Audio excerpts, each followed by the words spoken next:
నిన్న మా నాయకుడు జగన్మోహన్ రెడ్డి గారు చాలా స్పష్టంగా చెప్పటం జరిగింది.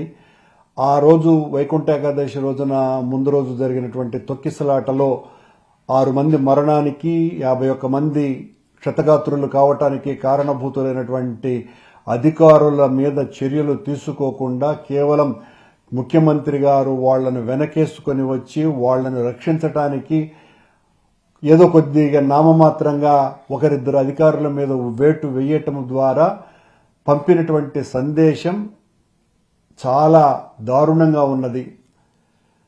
నిందితుల మీద చర్యలు తీసుకోవాలన్నటువంటి చిత్తశుద్ధి ఈ ప్రభుత్వానికి లేదు. పెట్టినటువంటి కేసులు చాలా బలహీనమైనటువంటివి, చాలా బలమైనటువంటి కేసులు పెట్టాల్సింది పోయి అలాంటిదేమీ లేకుండా ఒక 2 ఆఫీసర్లను ట్రాన్స్ఫర్లు చేసి ఒక సామాన్యమైనటువంటి అధికారులను సస్పెండ్ చేయటం కావాల్సింది. కొండ మీద ఉన్నటువంటి అడిషనల్ ఈఓ వీళ్ళిద్దరి మీద కూడా చర్యలు తీసుకోవాల్సినటువంటి అవసరాన్ని పూర్తిగా పక్కకు మళ్లించినారు. అసలు ముఖ్యమంత్రి మీదనే చర్యలు తీసుకోవాల్సినంత పెద్ద నేరం అది.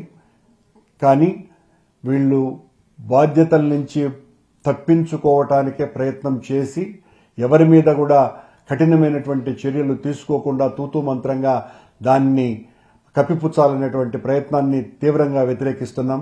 ఇలా జరుగుతున్నది కొండ మీద, కొండ నిర్వాహకం ఎంత దారుణంగా ఉన్నదనని బట్టబయలు చేయాల్సినటువంటి అవసరం ప్రజలకు తెలియజెప్పాల్సినటువంటి అవసరాన్ని మేమే భుజాన వేసుకొని అందరికీ తెలియజెప్తామని తెలియజేస్తున్నాం. భవిష్యత్తులో ఇలాంటి సంఘటనలు జరిగినప్పుడు లేదా కొండ మీద ఎవ్రీడే చేసేటువంటి ఈ సామాన్య భక్తులకు ఆ భగవంతుడిని దూరం చేసి విఐపి భక్తులకు ఊడిగం చేసేటువంటి విషయాలు బయట పెట్టకపోతే మేము భక్తులంగా పెద్ద ఎత్తున ఆందోళనలు కూడా చేస్తామని తెలియజేస్తున్నాం.